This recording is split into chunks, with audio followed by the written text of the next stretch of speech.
Hi there. Welcome to the 7 in 7 series. I'm having conversations with thought leaders all across the country to share ideas and insights and hopefully spread some enthusiasm amongst the sponsorship, event, and sport industries. So I want to welcome Jim Rushton, the Chief Revenue Officer for the Los Angeles Chargers. Thanks, Paula. Nice to see you. Well, I know that the people who are watching us today are really looking forward to hearing some of the things that you're doing. But I'd love to start with hearing you talk a little bit about proactive productivity, and what does that mean to you, and what does it mean to your team? Sure. That was a phrase we coined in week one, which was be productive in the present in order to prepare yourself to put yourself in a position to win in the future. And there's the rule of thirds, which is a third of people go in the bunker, a third of the people try and do things the same way and hope for a different result, and a third of the people look forward and they say, you know what, I can be productive today in order to put myself in a position to win in the future. So what are some of your key business goals, initiatives that you're working on today? Yeah, I think number one is first and foremost is to make sure our employees are safe and keeping them optimistic, because that's a trickle down effect, right? If they're safe and they're keeping themselves, in a positive mindset, that trickles down to their families, number one, and their friends. That trickles down to the partners of the organizations, and then it trickles down to our fans and the community at large. I'd say that's kind of number one, first and foremost, and that comes from our ownership all the way down. Secondly is having constant contact with our partners. And it's really two questions is, how can we help? And how is your business evolving in this moment? And is there any outside perspective, since we talk to a lot of customers, that we can share with you that can go well beyond sports and how other organizations are adapting? And I would say the third would be evolving to what I've been reading a lot about is the next normal. Instead of the new normal, this is a next one. This is another leap forward for everyone. And responding in real time to what's happening while scenario planning for the future. Right. Yeah, that's right. And so, Jim, something that you have said, I'm going to read this quote. We earn relationships, one corporate partner, one fan at a time. And so how are you putting this into practice right now? I think, yeah, so it's one fan, one customer, one partner at a time. And it just talks about the relationship building over time. And when you move from this transactional position to a rapport and relationship and long-term partner view, I say number one and first and foremost is, looking at everything through the lens of empathy, right? Is what I'm going to say, is what I'm going to write, what I'm going to ask for, what am I going to discuss, how does it tie back to empathy? That's just first and foremost, that's table stakes for where we're at today. Number two is being in constant contact.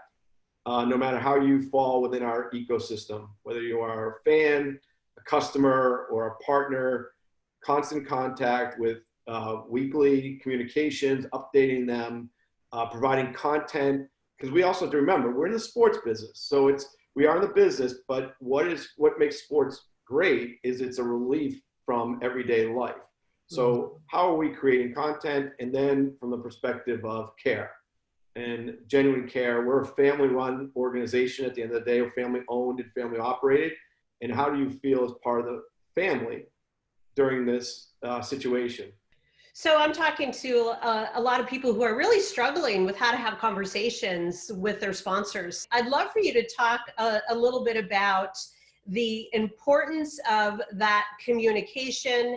And has that been challenging for you and for the team? And how are sponsors, how are they responding to you?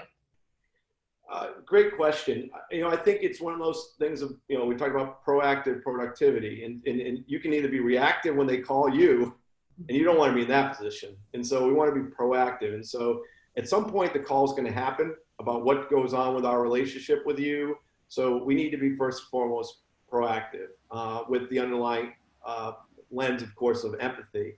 And then it's really about, there is no universal answer. While we are in a universal situation that everybody is being affected in some way based upon what's going on right now, there is no one universal answer. So that gets into diving down into the discussion about how's the individual person doing, how have they been impacted, how has their company been impacted, because there are businesses that are thriving right now, and there are other businesses that are challenged right now.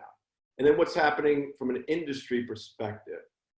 And then it's scenario discussions. And anybody that says right now they know exactly what's going to happen is full of it.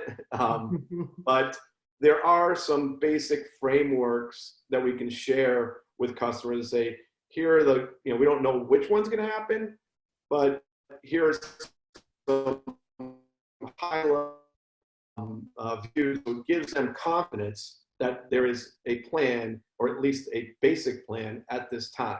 And then most importantly, as well as focusing on the individual, is understanding their mission and objectives in the given moment. We took everything from our pipeline prior to March 16th, and we've just kind of thrown it out. We said we need to sit down and have a brand new conversation with every partner about what they're seeing now and how are they evolving. And that's kind of the, it starts with the rule of 98, which is 98% of people think about is, what does it mean to me? Yet too often we talk to the 2%, what does it mean to everyone? So get down to the individual, have that conversation, and then you can open up a dialogue. Mm-hmm. Yeah, that's great. So are you looking at any new revenue streams, diversifying in any way? Yeah, yes. I think one is we're always looking at new revenue streams. I think that's part of just being a healthy business and a growth business. I think number one is we are looking at everyone as a partner, where you typically wouldn't start treating someone as a partner until they sign the dotted line. But we look at our current partners, our pipeline partners, and our qualified partners. And so how can we develop ideas or added value or build a relationship? They don't get the same, in universal level of access to assets, but it's one, let's start with the core of what we have right now is how do we treat everyone as a partner? Number two is certainly where we once were living in the physical space and the experiential space from a physical perspective. And then of course, sponsorship evolved to digital and the digital experiential. Now we're playing virtual and the virtual experiential. And so the virtual one is a new one, which is quite honestly, I think a tremendous opportunity, and I don't think we'll ever go back. Well, we are certainly going to cheer you and your team on from the sidelines and keep watching some of the great things to come out of the LA Chargers. Thank you. Thanks, Jim. Yeah. Take care. Bye-bye. Thank you.